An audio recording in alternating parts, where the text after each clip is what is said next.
Estamos meditando no Catecismo de Westminster, na pergunta 29, vamos meditar na pergunta 29, que tem como título: Como nos tornamos participantes da redenção adquirida por Cristo. Isso é um tema espinhoso, é um tema que é muito debatido, é dificultoso para as pessoas acharem que não tem, entenderem que não tem participação na salvação, mas é exatamente disso que essa pergunta trabalha. Como que você se torna santo de Deus? Como que você se torna justificado de Deus? Será que é uma mágica? Será que é dar uma voltinha ou dar um repleplé? Será que é eu ir no monte? O que é que acontece dentro do contexto? Como nós nos tornamos participantes dessa redenção que foi conseguida, comprada por Cristo? A resposta é: tornamo-nos participantes da redenção adquirida por Cristo pela eficaz aplicação dela a nós pelo seu Espírito Santo. Então o Espírito Santo, ela aplica em nós essa condição salvífica.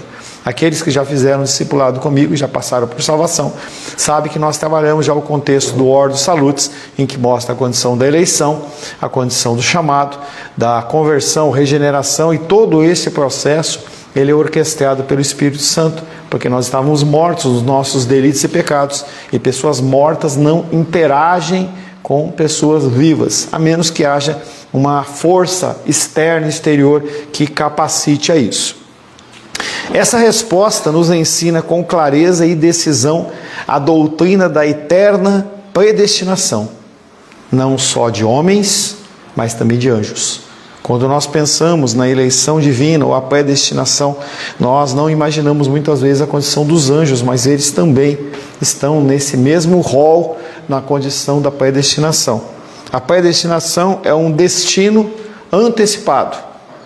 Você tem que começar a entender a formação da gramática das palavras, da morfologia das palavras, para você entender. Quando você está preocupado, você está ocupado previamente com algo. E aí o pensamento é: eu estou ocupado previamente com algo que eu não posso resolver. E é algo que nós perdemos muito tempo, porque as coisas que nós podemos resolver, nós não resolvemos. E aí nós ficamos preocupados com as coisas do futuro. Então, uma pré-ocupação até lícita. Por exemplo, eu sou pastor, não tenho fundo de garantia, não tenho aposentadoria. Como que vai ser quando eu tiver 70 anos de idade? Se eu puder fazer alguma coisa, se eu puder fazer uma previdência, se eu puder fazer alguma coisa, eu posso fazer. Mas eu não posso ficar preocupado com uma coisa que eu nem sei se eu vou chegar lá. Então as pessoas, elas gastam muita energia em relação a isso. E essa palavra predestinação é algo também que eu não tenho que, em certo aspecto, me preocupar, porque isso não está nas minhas mãos. A minha função é simplesmente seguir os passos, seguir as ordenanças. Eu tenho que apenas cumprir o meu papel. Falo com casais casados: homem, cumpra o seu papel. Mulher, cumpra o seu papel. Exerçam as funções que Deus predestinou e determinou antecipadamente. Se não me engano, com Jeremias, ele fala: antes que você fosse uma substância informe no ventre da sua mãe, eu já tinha reconhecido você e já tinha colocado você como profeta às nações. Então não era algo que ele ia decidir ou não ia decidir, que ele ia escolher ou não ia escolher. O Senhor, ele coloca no nosso coração as coisas. Então essa eterna doutrina da eterna predestinação de homens e anjos. 1/3 dos anjos que caíram, ele já estava dentro do controle do Senhor, e havia, mesmo que a nossa mente não consiga entender, já havia todo um controle do Senhor, inclusive sobre essa situação. E aí nós podemos perguntar, como passa o nosso coração: mas se Deus sabia, por que ele não barrou? Por que ele não impediu Satanás de fazer tudo o que ele fez? Não é algo que está dentro no nosso âmbito de pensamento. Nós não conseguimos entender esse tipo de coisa. Mas Deus tem um plano, e a gente tem que acreditar e entender que o plano de Deus, ele é bom, perfeito e agradável, mesmo que para nós naquele momento não seja. Notem novamente que a predestinação, ela exclui de forma definitiva qualquer participação do homem em sua própria salvação. Você aceita Cristo porque ele já te aceitou. e ele não te aceita porque você aceitou ele. É muito diferente. É a condição de você colocar quem no centro? Quem que é o sujeito dessa oração? É Deus ou é você? Então nós temos que entender que ou você tem um Deus soberano ou você não tem. E nós temos que pensar dessa maneira no âmbito de que eu tenho que definir que Deus eu creio. Que Deus eu creio. Se você crer num Deus que não é soberano, você pode inventar muitas coisas de doutrinas. Eu digo sim para Cristo, eu digo não para Deus, eu faço isso, faço aquilo outro. Esse é um Deus que ele não comanda e ele não determina, ele não manda em nada. Ele simplesmente criou, isso é uma teologia. Que deísta, D de dado, deísta é aquele que acredita que Deus criou todas as coisas. Como teísta, com T de tatu, também Deus criou todas as coisas. Mas o deísta, ele entende que Deus criou todas as coisas e abandonou. É como um animal que gerou o animalzinho e larga ele no mundo. Você vê o gnu quando nasce, vê aqueles Globo Repórter, aqueles negócios, o gnu ele nasce, ele já sai todo assim, já sai correndo, porque se ele não sair correndo, o leão come ele. E a mãe dele não fica esperando não. É meio que abandonado, o bichinho vai se virar. Entendeu? A gente tem que entender que nós não estamos nesse contexto. Ou você acredita nisso. E aí o teísmo, que é o que a teologia realmente fala, teísta com T de tatu, Deus criou todas as coisas, mas Ele continua guardando, Ele continua zelando, Ele continua coordenando todas as coisas. Ele não deixa você desamparado, jogado à revelia de um mundo pecaminoso, não, você está debaixo do controle das mãos dEle. Isaías 45:9.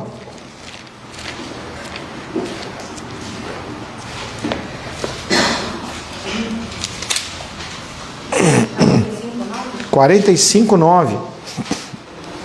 Ai daquele que contende com seu Criador, e não passa de um caco de barro entre outros cacos. Acaso dirá o barro ao que lhe dá forma, que fazes? Ou a tua obra não tem alça? Ah, então. Hã? Essa era para ler de novo, para mim, viu? Isaías 49. 45:9. Então leia de novo, voz. Leia de novo com voz de muitas águas, Luli. Ai daquele que contende com seu Criador, e não passa de um caco de barro entre outros cacos. Acaso dirá o barro ao que lhe dá forma, que fazes? Ou a tua obra não tem alça? Agora com a voz profética, tá? Ai daquele que contende com seu Criador. Mas não é o que nós fazemos? O tempo todo. Quando a conta não fecha, o marido faz besteira, o filho faz lambança, o negócio deu errado, nós fazemos exatamente o que esse versículo está falando. Ai daquele que contende com seu Criador. Em outro versículo ele fala que você é um vermezinho de Jacó, que ele chamou você de caco de barro. Porque, entenda, uma moleira de barro, não sei se é moleira, como é que chama aquele? Moringa de barro. Pega uma moringa de barro, você esbarra nela, ela cai no chão e quebra. O que você vai fazer com os cacos? Jogar no lixo. Ninguém cola, você vai comprar outra.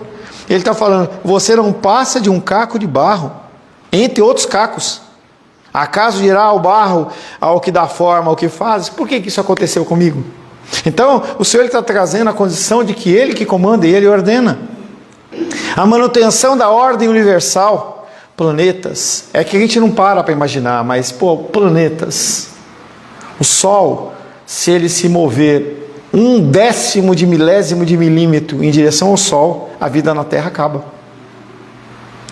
Se houver um movimento diferente da Lua, as marés, elas vão subir de tal maneira que a costa some, o mar avança, o que era terra vira água, o que era água vira terra. Se a Terra parar de girar.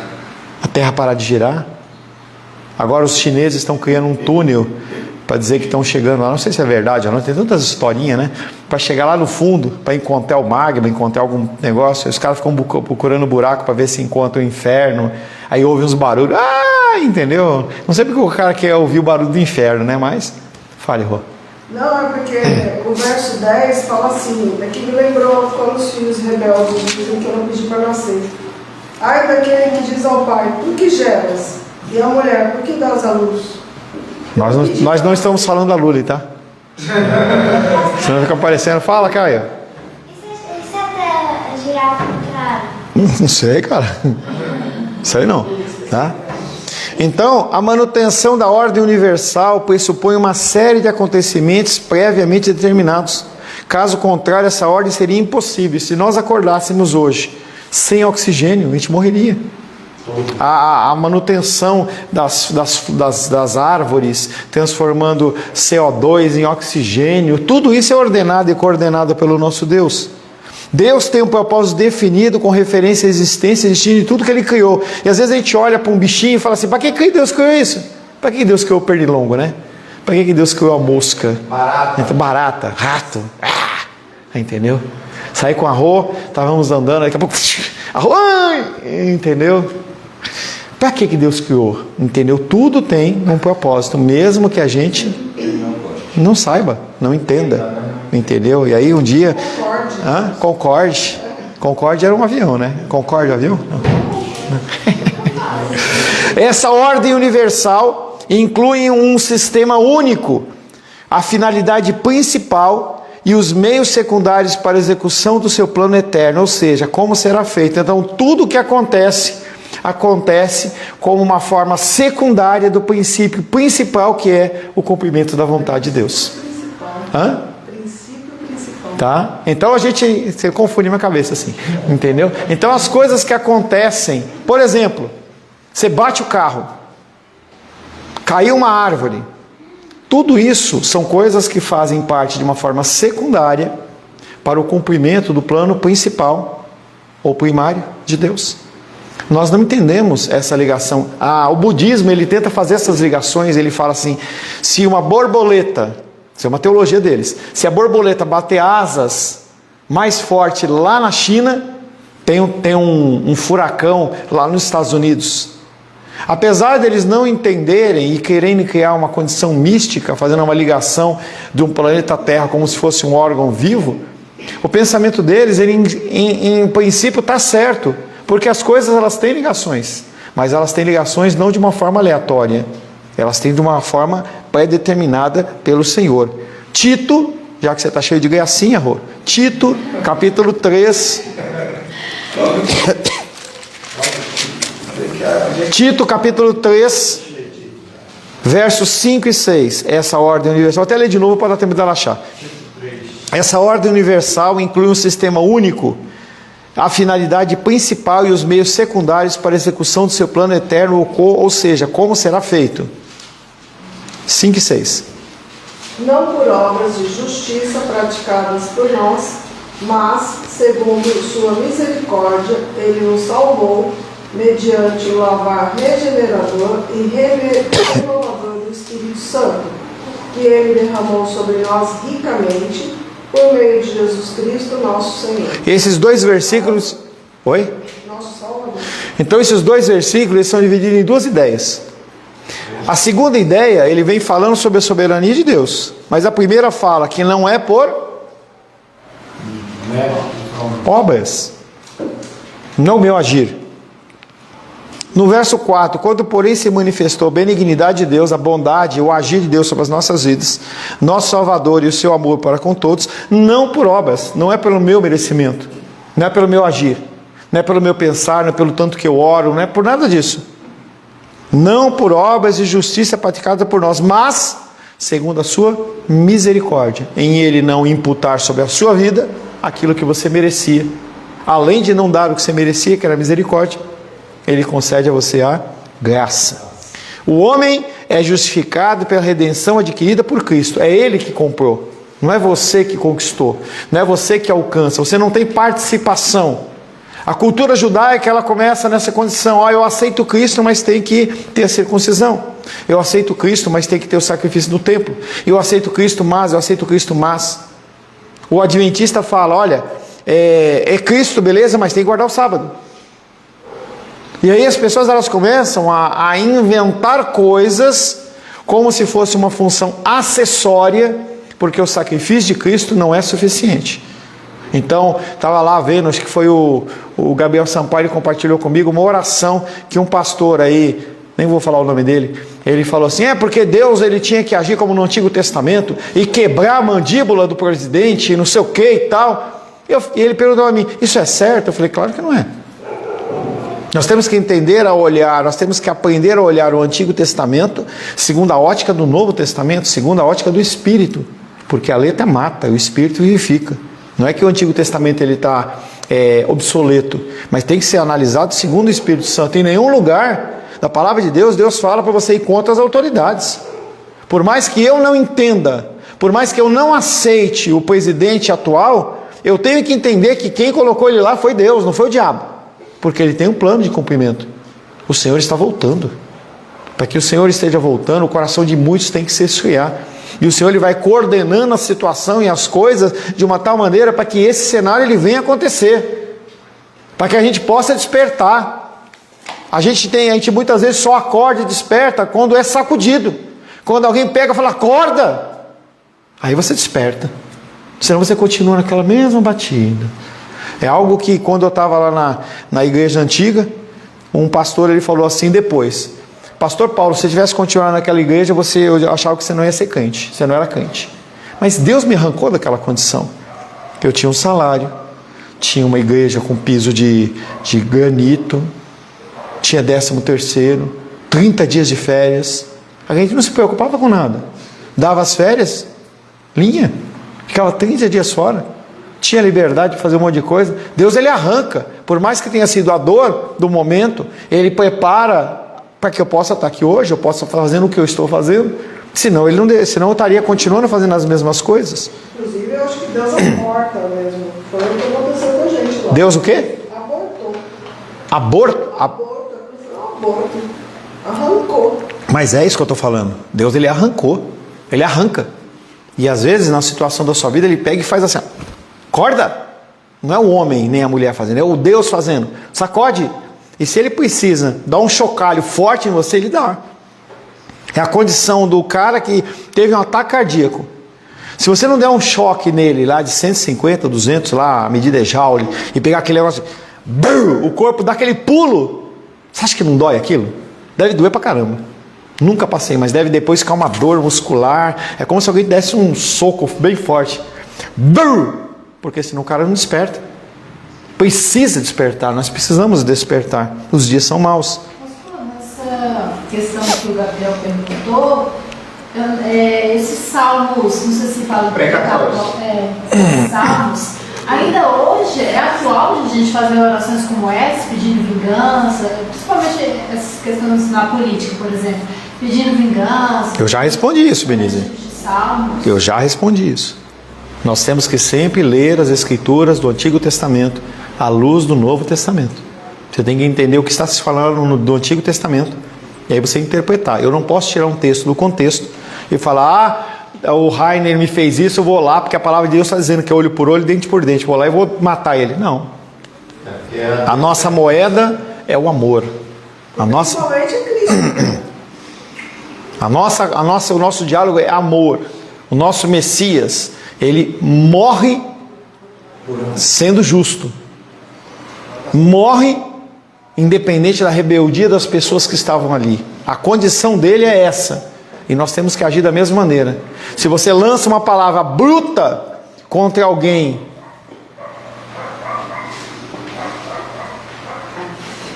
nós estamos esperando o Nicolas e a Aisla até. Só um minutinho. Ela trouxe uma florzinha aqui bonitinha. Só para dar uma quebrinha, né? É isso.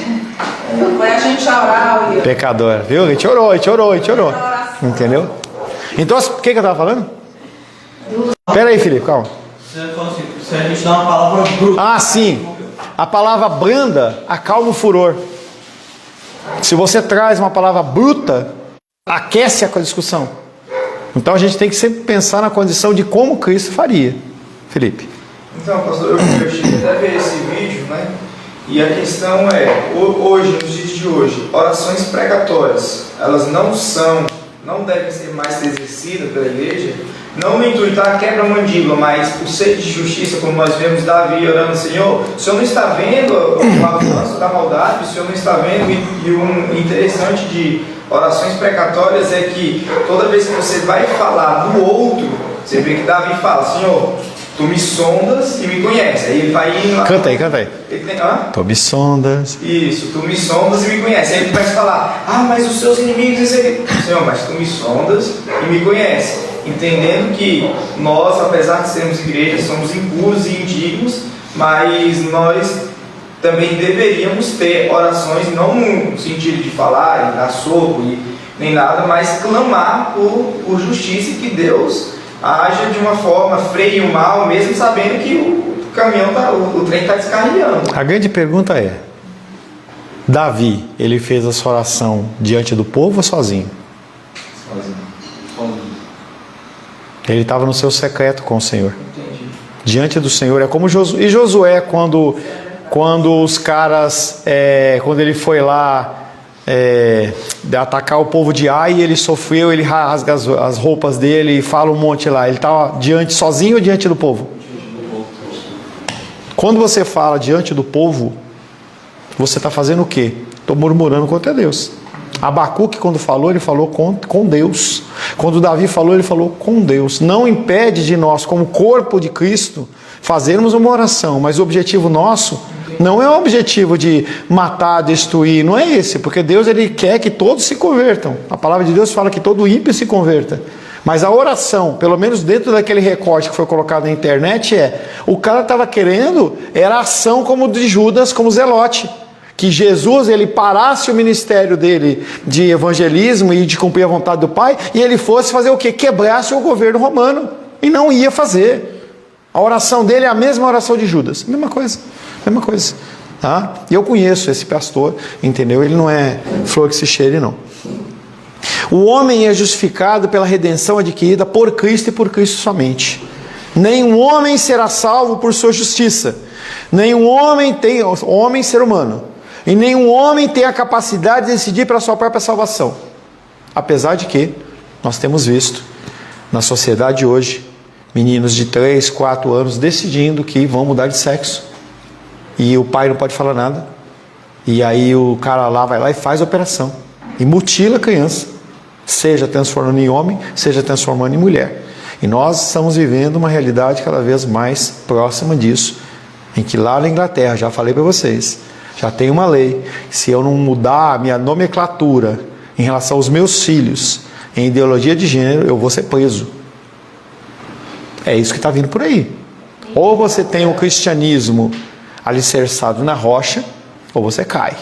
É nesse contexto que a gente vê, por exemplo, a luta de Apocalipse, quando se fala de você ter uma marca para poder comprar ou não.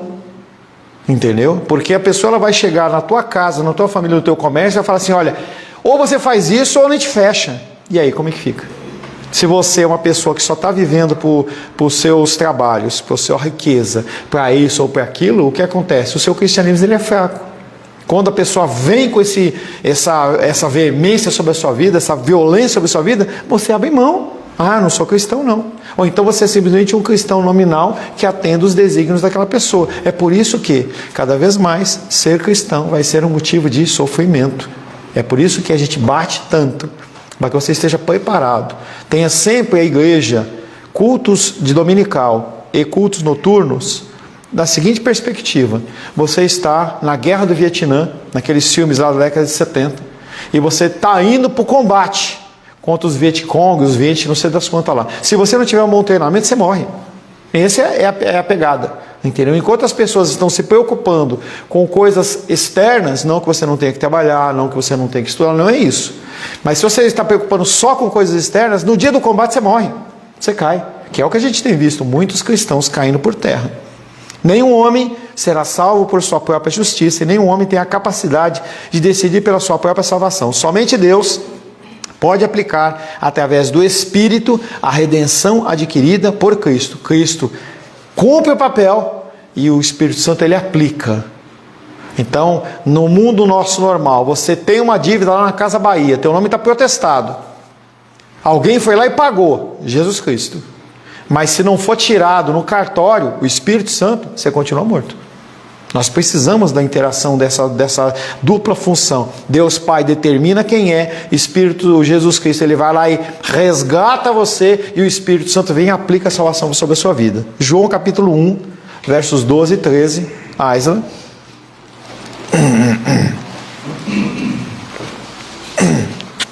João capítulo 1, versos 12 e 13.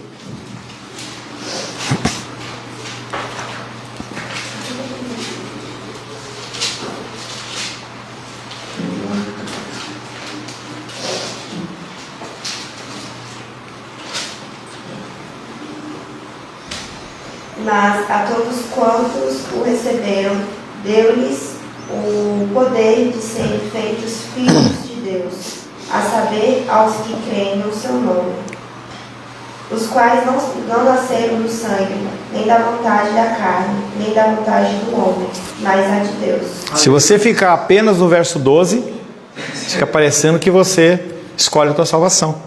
Mas a todos quanto receberam, opa, Deus ofereceu, falou assim, quem quiser, fala sim.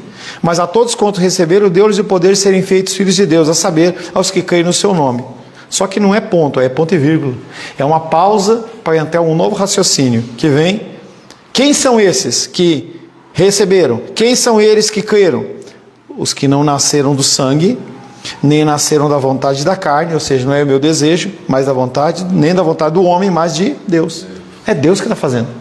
Então, se não fecha com o verso 12, você vai pensar que é predestinação, que é isso que as pessoas fazem. Eles fazem um recorte daquilo que eles querem. Lembra sempre daquela página lá do Jornal Nacional, do Fantástico. Eles apresentam aquela página toda embaçada, e aí ele quer que você entenda alguma coisa, ele quer guiar você dentro dos raciocínios. Ele vai lá e joga a imagem.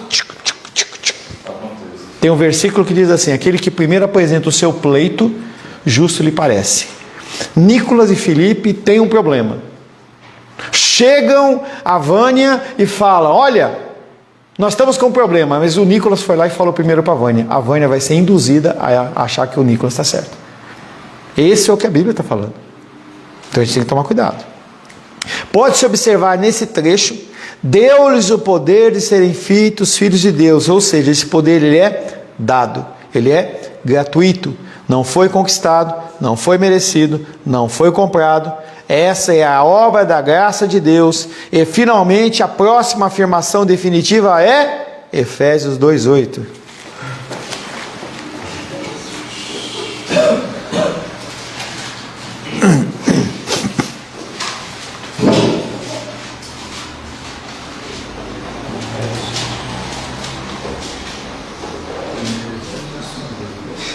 Porque pela graça sois salvos, mediante a fé, e isso não vem de vós, é dom de Deus.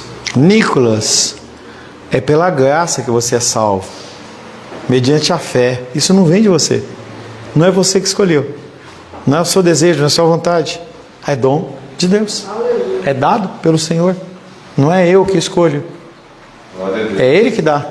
E o dá dele não é um dá que eu chego para a Luísa e falo assim: Luísa, você quer comer um pão de mel? Aí ela pode falar: eu não quero agora não. Come! Entendeu? Aí pronto, entendeu? Essa promessa está presente na criação do homem, quando Deus expulsa Adão e Eva do paraíso. E nesse mesmo ato ele promete o Redentor. A gente vê aquele texto de Gênesis em que o homem peca, há a condição do pecado, e Deus ele vem e traz a proclamação que o filho do homem nascerá do ventre da mulher e pisará a cabeça da serpente. E ele vai picar o calcanhar. Não é sem dor, mas vai ser esmagado. Essa promessa está presente na criação do homem, quando Deus expulsa Adão e Eva do paraíso. A descendência da mulher, no verso abaixo, é Jesus Cristo, que irá esmagar a cabeça da serpente. Gênesis 3,15, Menísia.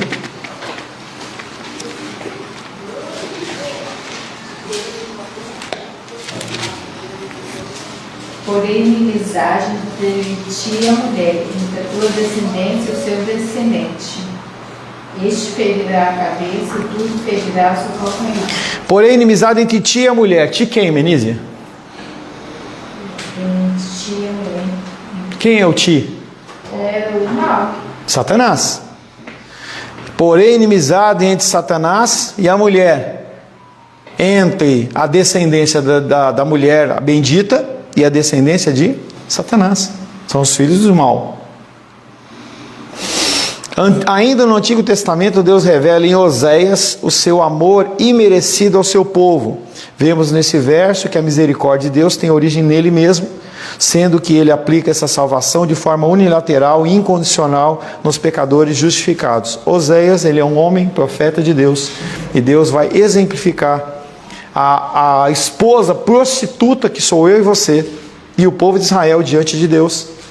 E ele fala assim: vai lá, no meio da prostituição, escolhe uma mulher e traz para dentro da sua casa, casa com ela, declara ela como sua esposa. E ele faz. Ele traz a mulher, por um tempo ela fica lá quietinha. Chega uma hora, como a porca sempre volta para o seu próprio, a cachorra volta para o seu próprio vômito, e a porca volta para a lama, o que a mulher faz? Volta para a prostituição. Aí Oséias deve ter falado: ufa, estou liberado. Aí Deus fala assim: não, vai lá buscar de novo. Vai lá e paga de novo, e traz para casa de novo, e cuida, e limpa, e trata. É exatamente a condição de Deus. Oséias 14, 4.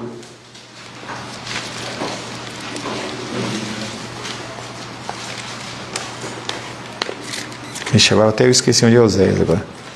Página 603. Opa!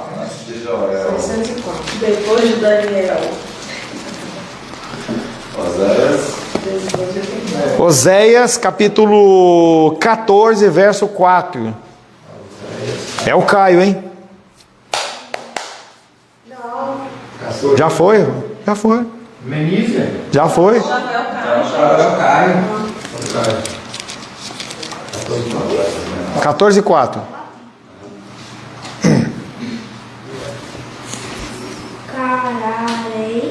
Quê? Curarei a sua infidelidade. Eu de mim mesmo as amarei, porque a minha ira se apartou deles, serei para... Só o 4. Repete de novo aí, ô Rainer, por favor. Curarei a sua infidelidade, e eu de mim mesmo os amarei, porque a minha ira se apartou deles. Você consegue ver que a ação aí é só de Deus? Eu curarei, eu farei. Não é o homem, não é a pessoa que está fazendo, é Deus que age na vida da pessoa. Continuando no Antigo Testamento, Deus revela pelo profeta Ezequiel como isso será feito.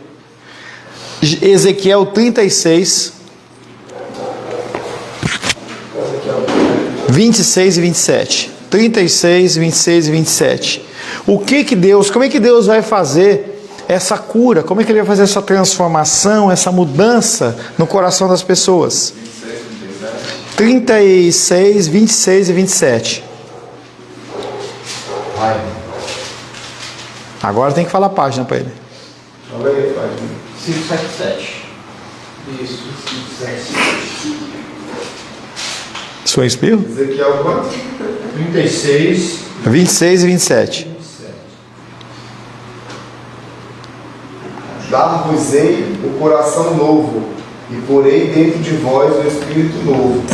Tirarei de vós o coração de pedra, e vos darei o coração de carne. Porei dentro de vós o meu espírito, e farei que andeis nos meus estatutos. Guardeis os meus juízos e os observeis. 26 e 27, tem alguma ação humana aí? Não. Dar-vos-ei, porei, tirarei um coração de? Não, mas você vai dar um quê? Um coração de? Carne. Você aprende, né, Rainer? E aí ele no verso 27 ele coloca porei. Você vê que é toda a ação de Deus, não é o homem que está fazendo isso. Deus é justo, todos os homens são pecadores, ou seja, estão debaixo da condenação. Portanto, nenhum homem pode ser justificado baseado no seu caráter ou conduta, visto que os pecadores não podem satisfazer a justiça divina. O problema é que eu me comparo com o outro.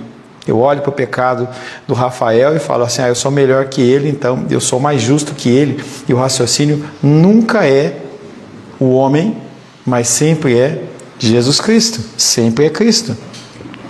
Mas o que eles podem fazer? Cristo fez por eles, trazendo retidão eterna, a qual possui todas as exigências da lei. Em Cristo, um dia, quando nós formos resgatados, nós seremos um corpo corruptível?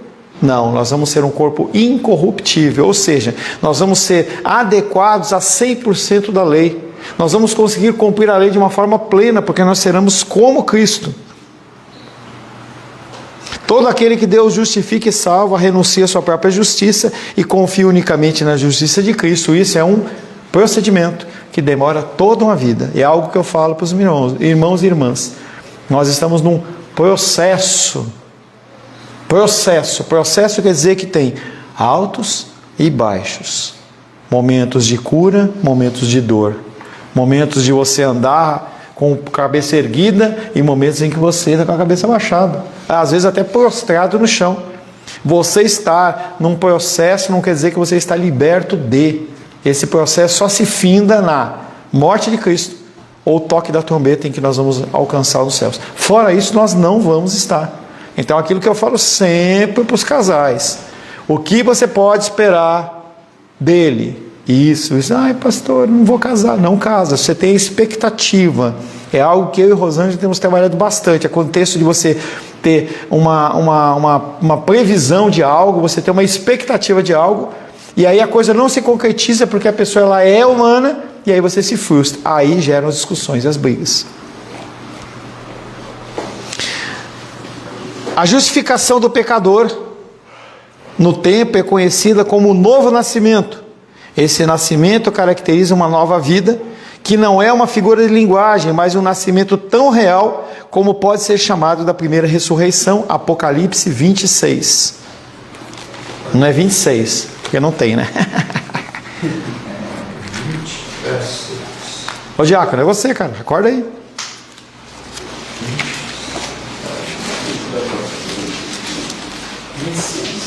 20, verso 6. Ficou baba pra você, hein? Babinha, hein? Apocalipse 26, não tem erro, hein? Eu tô procurando aqui. Você está procurando ainda?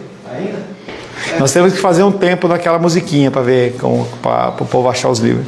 É como fala lá concordância temática. Eu não tenho 26. 26, vamos, filho? Vamos. Bem-aventurado e santo é aquele que tem parte na primeira ressurreição. Sobre esses, a segunda morte não tem autoridade. Pelo contrário, são sacerdotes de Deus e de Cristo e reinarão. Sacerdotes de Deus e de Cristo e reinarão com ele os 1000 anos. Bem-aventurado e santo é aquele que tem parte na primeira ressurreição. O que é a primeira ressurreição, diácono? Cara. Ué. Posso falar? Perguntou para a pessoa certa, não é? O que é a primeira ressurreição? Porque ele está falando aqui, bem-aventurado e santo é aquele que tem parte na primeira ressurreição. Sobre esses, a segunda morte. O que é a segunda morte? Condenação para o inferno. O que é a primeira ressurreição? Condenação dos céus? Não. Primeira ressurreição é o seu sim a Deus. É quando você é aceito. A sua conversão, o seu novo nascimento. A primeira ressurreição é quando nasce de novo em Cristo. A primeira ressurreição é quando eu nasço, a primeira vez, eu nasço novamente em Cristo. Quem precisa nascer de novo? Vamos buscar a nossa resposta nos ensinamentos de Jesus, mas isso após os nossos comerciais. Deus te abençoe e te conceda graça.